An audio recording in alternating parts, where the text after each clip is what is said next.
आज हम लोग क्लास 9 का पॉलिनोमियल चैप्टर स्टार्ट करेंगे और पॉलिनोमियल चैप्टर के लिए जो बेसिक कंसेप्ट्स है, छोटी छोटी जो बातें हैं उसको ध्यान से समझना है।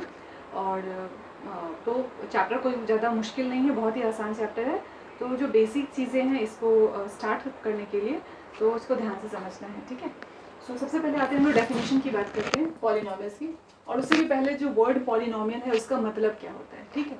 सो पॉली मतलब क्या होता है, ढेर सारा, बहुत सारा, ठीक है। और नोमियल मतलब होता है क्या, टर्म्स, यानी जिसके अंदर ढेर सारे टर्म्स हो, that is known as polynomials. But उस पॉलिनोमियल का जो डेफिनेशन मैथमेटिकली दिया गया है वो क्या दिया गया है, it is an algebraic expression which includes constant, variable and exponents. It is the expression in which variables have only positive integral power, ठीक है। तो हर एक टर्म को समझते हैं। एक पहली चीज क्या है यहाँ पे, अलजेब्रिक एक्सप्रेशन। तो अलजेब्रिक एक्सप्रेशन क्या होता है, जिसमें जो भी अल्फाबेट्स यूज किया जाता है, like x plus y plus 2, ये मैंने एक्सप्रेशन लिखा। अब इस एक्सप्रेशन में क्या है, ये अल्फाबेट्स स्मॉल लेटर्स में लिखा गया, x है, y है और एक कांस्टेंट टर्म 2 मैंने लिया है, ठीक है। तो ये एक अलजेब्रिक एक्सप्रेशन है क्योंकि इसके अंदर कुछ कांस्टेंट भी हैं और कुछ वेरिएबल्स भी हैं, और वेरिएबल को हमेशा रिप्रेजेंट किया जाता है कुछ अल्फाबेट्स की ही मदद से, ठीक है। तो इस चीज में कंफ्यूज नहीं होना है। दो चीजें अभी और मैंने वर्ड यूज करा,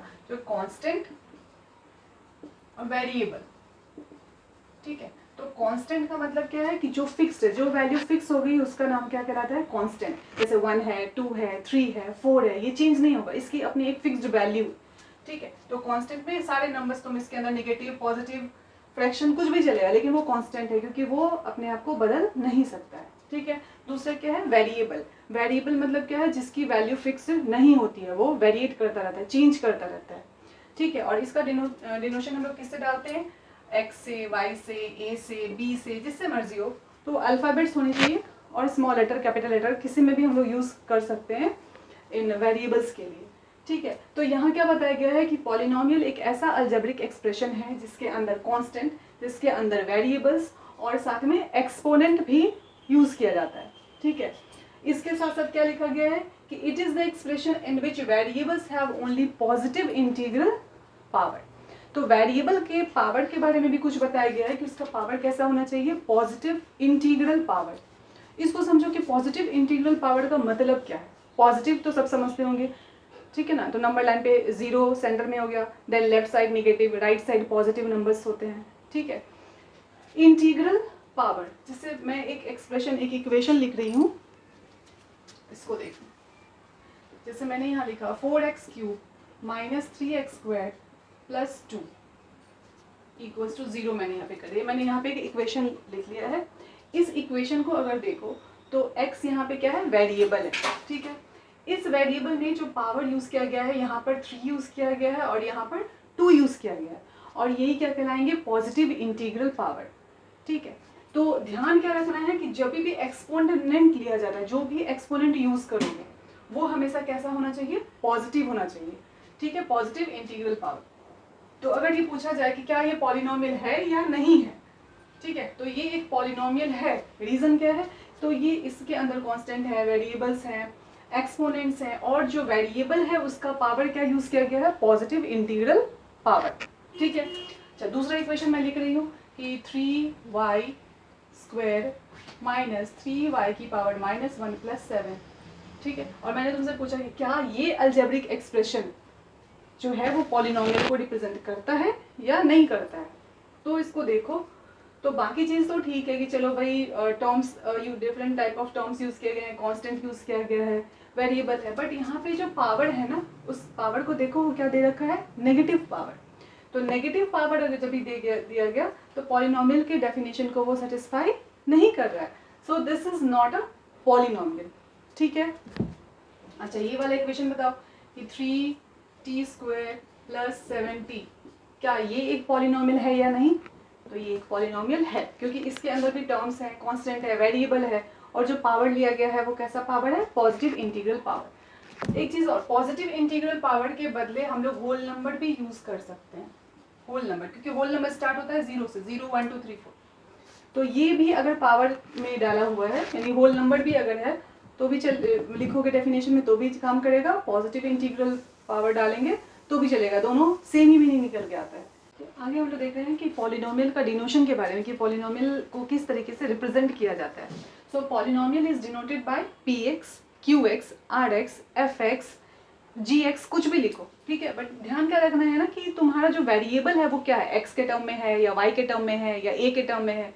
वेरिएबल जो भी नजर आएगा उसके अकॉर्डिंग इस ब्रैकेट के अंदर जो स्मॉल ब्रैकेट लिखा है उसके अंदर वही वेरिएबल डालना है। फॉर एग्जाम्पल यहाँ पे मैंने एक इक्वेशन लिखा है 3x² + 7x + 8, इसको मुझे डिनोट करना है, ठीक है। तो छोटे से लेटर से मैं कैसे रिप्रेजेंट करूंगी, p और ये रहा x, ठीक है। ये x बता रहा है कि मेरा जो पूरा इक्वेशन है वो किस वेरिएबल पे डिपेंडेंट है, तो x पे, ठीक है। एक और एग्जांपल देती हूँ, 3t² - 7t - 4, ठीक है। इसको मुझे रिप्रेजेंट करना है, तो कैसे रिप्रेजेंट करूंगी, p फॉर पॉलिनोमियल और t हो गया क्या, वेरिएबल। जो इस इक्वेशन में वेरिएबल हमारा दिख रहा है वो जिस लेटर का यूज किया गया वो इस स्मॉल ब्रैकेट के अंदर ही लिखना है, ठीक है। तो ये रिप्रेजेंट करने का तरीका हो गया, ठीक है। अब इसमें क्या समझना है कि इसके अंदर जो टर्म्स हैं वो सब क्या सब है। तो मैंने जैसे इस पॉलिनोमियल नंबर 1, ये नंबर 2, सो मैं इस फर्स्ट पॉलिनोमियल की बात कर रही हूँ, नंबर 1 पॉलिनोमियल की बात कर रही हूँ कि इसके अंदर कौन कौन से टर्म्स हैं। तो अगर टर्म्स की बात की जाए तो पहला टर्म ये है, दूसरा टर्म, और ये कौन सा है, तीसरा term. Total 3 terms are there in equation number 1। तो अगर यहाँ लिखना है तो क्या लिखेंगे, 3x², फिर कॉमा डालेंगे, फिर लिखेंगे 7x, फिर कॉमा डालेंगे और 8। साइन का भी ख्याल रखना है कि ये नहीं कि साइन को कभी छोड़ देंगे तो गलत हो जाएगा। इस इक्वेशन में अगर टर्म्स मुझे लिखना है, सेकेंड इक्वेशन में टर्म्स क्या सब है, तो 3t², देन -7t, देन -4, तो ये टर्म्स है, ठीक है। अब कुछ चीज़ों को और समझते हैं कि कोफिशिएंट क्या होता है, ठीक है। तो मैं यहाँ पे एक दूसरा इक्वेशन ले रही हूँ, ये है 7x² - 3x - 4 = 0। अब यहाँ पे तो ये चीज़ों पता चल गया कि ये और ये तीनों ही मिलके क्या कहलाते हैं, टर्म्स, ठीक है। क्योंकि इस इक्वेशन में भी मैंने 3 टर्म्स का ही यूज़ किया है, ठीक है। इसके बाद इस 7 को क्या बोला जाएगा, इस 3 को क्या बोला जाएगा, तो ये है क्या, कोफिशिएंट्स। ये क्या है, कोफिशिएंट। और ये जो अकेला सा बैठा हुआ है -4, ये क्या है, कांस्टेंट, ठीक है। तो अगर पूछा जाए कि कोफिशिएंट ऑफ x² कौन है, कोफिशिएंट ऑफ x², x² का कोफिशिएंट मतलब x² के साथ कौन बैठा हुआ है, मल्टीप्लाई में इसके साथ यहाँ पे कौन है अटैच, तो कौन है attach, 7। So coefficient of x² is 7। अगर पूछा जाए कोफिशिएंट ऑफ x, तो तुम्हें सेकंड टर्म को देखना है क्योंकि x पूरे इक्वेशन में कहीं नजर नहीं आ रहा है, सिर्फ कहाँ नजर आ रहा है, यहाँ पे। अब पूछा क्या जा रहा है, कोफिशिएंट ऑफ x बता दो, तो x को छोड़ो और बाकी जो भी यहाँ बैठा हुआ है विथ साइन उसको उठा के लिख देना है। सो कोफिशिएंट ऑफ x इज -3। और कांस्टेंट में क्या ख्याल रखना होता है कि कांस्टेंट में x y कुछ नहीं हो, वो अकेला सिर्फ और सिर्फ नंबर हो। तो पूरे इक्वेशन को देखेंगे, जहाँ पे x y कुछ नहीं अटैच है वो कौन है, यहाँ पे -4। तो ये हो गया हमारा कांस्टेंट, ठीक है। तो कोफिशिएंट हमने समझ लिया कैसे फाइंड आउट करते हैं, कांस्टेंट हमने फाइंड आउट कर लिया। और अभी हम लोग पढ़ेंगे कि टाइप ऑफ पॉलिनोमियल्स के बारे में, on the basis of number of terms and on the basis of number of degree, ठीक है। अब हम लोग स्टार्ट करते हैं टाइप ऑफ पॉलिनोमियल के बारे में। Type of polynomial on the basis of number of terms. ये चीज़ याद रखना कि टाइप ऑफ पॉलिनोमियल को हम लोग 2 तरीके से समझ सकते हैं, on the basis of number of term and also on the basis of number of degrees, ठीक है। तो यहाँ जो फर्स्ट में मैं बताने जा रही हूँ, on the basis of number of terms, ठीक है। तो नंबर ऑफ टर्म्स को काउंट करना है, देखना है कि इसके अंदर कितने टर्म्स हैं और उसके अकॉर्डिंग हम इसका क्लासिफिकेशन करेंगे, ठीक है। तो मैं यहाँ पे लिख रही हूँ number of terms, number of terms, जैसे number of terms 0, 1, 2, 3 and so on, ठीक है। तो नंबर ऑफ टर्म्स के साथ में इसका नाम भी देख लेते हैं कि इसका नेमिंग कैसे किया जाएगा, और यहाँ पे मैं एक एग्जाम्पल डालूंगी, ठीक है।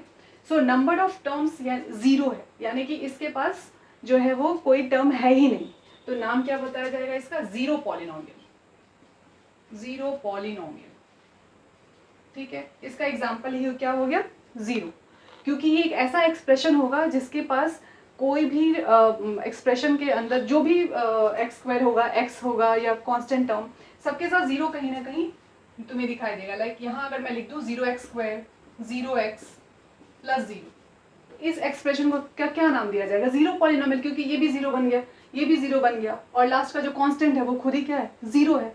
तो इसका नाम क्या हो गया? Zero polynomial. ठीक है। फिर जो दूसरा नाम हमारा आएगा वो क्या होता है? मोनोमियल। मोनोमियल यानी ये 1 के लिए मोनोमियल। मोनोमियल मतलब क्या? अगर किसी एक्सप्रेशन के पास सिर्फ और सिर्फ एक ही टर्म है, एक टर्म दिखा, तो इसका नाम क्या हो गया? मोनोमियल। For example x²। तो इस एक्सप्रेशन में क्या है कि हमारे पास एक ही टर्म ही है, तो ये हो गया। जैसे इसको और भी तुम लिखना चाहते हो तरीके से तो कुछ ऐसे भी लिख सकते हैं, ऐसे भी डाल देंगे, क्योंकि बाकी के जो टर्म है वो तो जीरो है, तो एक ही टर्म दिख रहा है ना यहाँ पे। वो कौन सा टर्म है? x²। तो जिस भी एक्सप्रेशन के अंदर सिर्फ और सिर्फ एक टर्म दिखता है उसका क्या नाम दिया जाता है? मोनोमियल। ऐसे ही जिसके पास नंबर ऑफ टर्म्स 2 दिख गया उसका नाम क्या देंगे? बाइनोमियल। बाइनोमियल यानी उसके पास कितने टर्म्स होंगे? Total 2 terms. For example x² + 6। ठीक है, 2 टर्म हो गया। तो मैंने यहाँ पे कांस्टेंट लिखा है, कोई चाहे तो x² + 2x लिख कर भी छोड़ सकता है। बस ध्यान क्या देना है? 2 टर्म होना चाहिए। ठीक है। अगर 3 है तो पॉलिनोमियल इसका सीधा नाम देते हैं, पॉलिनोमियल। 2 से ज्यादा टर्म जैसे ही दिखे उसका क्या नाम दे देना है? पॉलिनोमियल। और पॉलिनोमियल के अंदर में x² + x + 3, ठीक है, इसको पॉलिनोमियल का नाम दिया गया। इसको ट्राइनोमियल भी कह सकते हैं क्योंकि 3 टर्म है, लेकिन लमसम में याद रखने के लिए क्या, 2 से ज्यादा टर्म अगर तुम्हें दिख रहा है एक्सप्रेशन के अंदर तो तुम उसको पॉलिनोमियल कह सकते हो। ठीक है, तो ये हो गया पॉलिनोमियल। इसी तरीके से पॉलिनोमियल को on the basis of degree भी हम लोग कैटेगराइज कर सकते हैं। तो पहले तो ये देखो कि डिग्री कहते किसको हैं, कि डिग्री ऑफ द पॉलिनोमियल है क्या। तो अगर कोई भी अलजेब्रिक एक्सप्रेशन तुम्हें दे रखा हो और उसमें जो वेरिएबल है उसकी जो हाईएस्ट पावर होती है ना, वो क्या कहलाती है? Degree of the polynomial.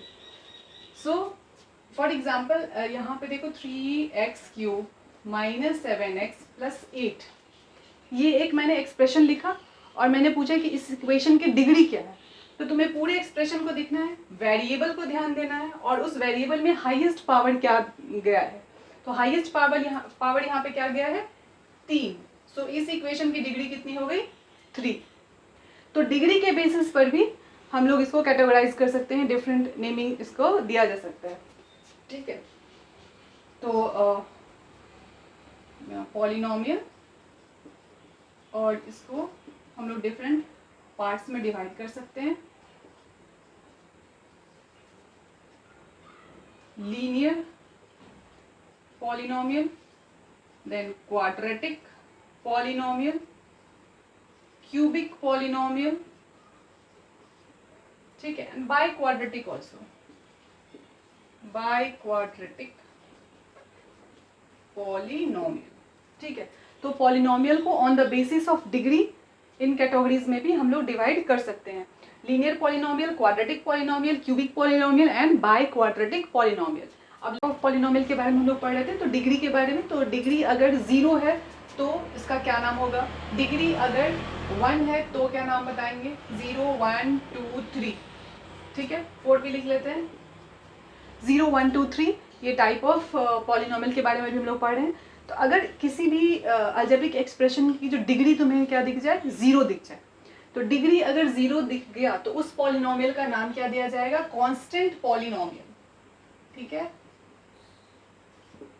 Degree अगर 0 है तो उसका क्या नाम दिया जाएगा? Constant polynomial. तो फॉर एग्जांपल यहाँ पे एग्जांपल डालते हैं, लाइक 2 3 5। ठीक है, तो ये इसकी जो डिग्री है वो क्या है?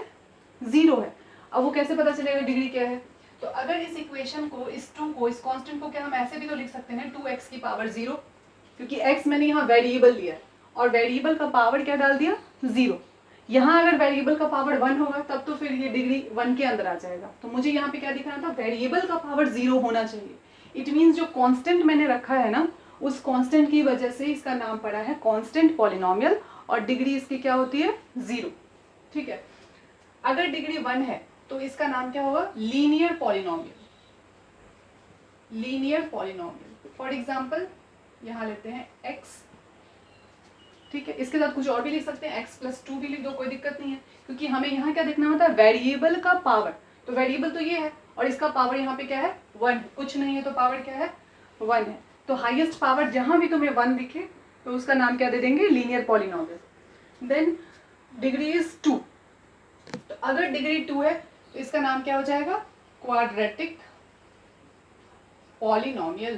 क्वाड्रेटिक पॉलिनोमियल यानी तुम्हें इक्वेशन को ध्यान से देखना है कि इसका हाईएस्ट पावर जा क्या रहा है, ठीक है। तो इस पॉलिनोमियल को देखो और variable, then highest power is 2, यहाँ पर तो 1 ही है, हाईएस्ट पावर क्या जा रहा है, 2, ठीक है। तो इसका नाम क्या देंगे, क्वाड्रेटिक पॉलिनोमियल। अगर डिग्री है 3 तो इसका नाम क्या कहलाता है, क्यूबिक पॉलिनोमियल। यानी कि इसमें जो पावर हम लोग यूज करेंगे वो मैक्सिमम कितना होगा, 3। तुम्हें टर्म्स को काउंट नहीं करना, यहाँ पे जैसे मैंने 2 ही टर्म लिया है, तो on the basis of degree हमें सिर्फ डिग्री को देखना होता है। तो x वेरिएबल है और इसका पावर क्या दिख रहा है हमें, 3, तो इसका नाम क्या बोलेंगे, क्यूबिक पॉलिनोमियल। बाई क्वाड्रेटिक की बात करते हैं, तो बाई क्वाड्रेटिक पॉलिनोमियल में तो हाईएस्ट पावर क्या होना चाहिए, 4। बाकी कुछ भी लिखा हो उससे कोई फर्क नहीं पड़ता नंबर ऑफ टर्म से, हमें बस पॉलिनोमियल को ध्यान से देखना है और हाईएस्ट पावर को देखना है, ठीक है। एक चीज और याद रखना है कि जब कभी भी तुम्हें पॉलिनोमियल कुछ इस तरीके से लिखा हुआ दिखे, जैसे मैंने यहाँ लिखा है, तो इसको बोलते हैं पॉलिनोमियल इन 1 वेरिएबल। पॉलिनोमियल इन 1 वेरिएबल। 1 वेरिएबल क्यों, क्योंकि हर जगह x ही यूज किया गया है। अगर मैंने एक एग्जांपल दिया 3x² - 7y + 8 कुछ ऐसा, तो मैं इसको पॉलिनोमियल इन 1 वेरिएबल नहीं बोलूंगी, इसको क्या बोलूंगी, पॉलिनोमियल इन 2 वेरिएबल, क्योंकि यहाँ पे 2 वेरिएबल इस्तेमाल हो गया है, x भी है और y भी है, ठीक है।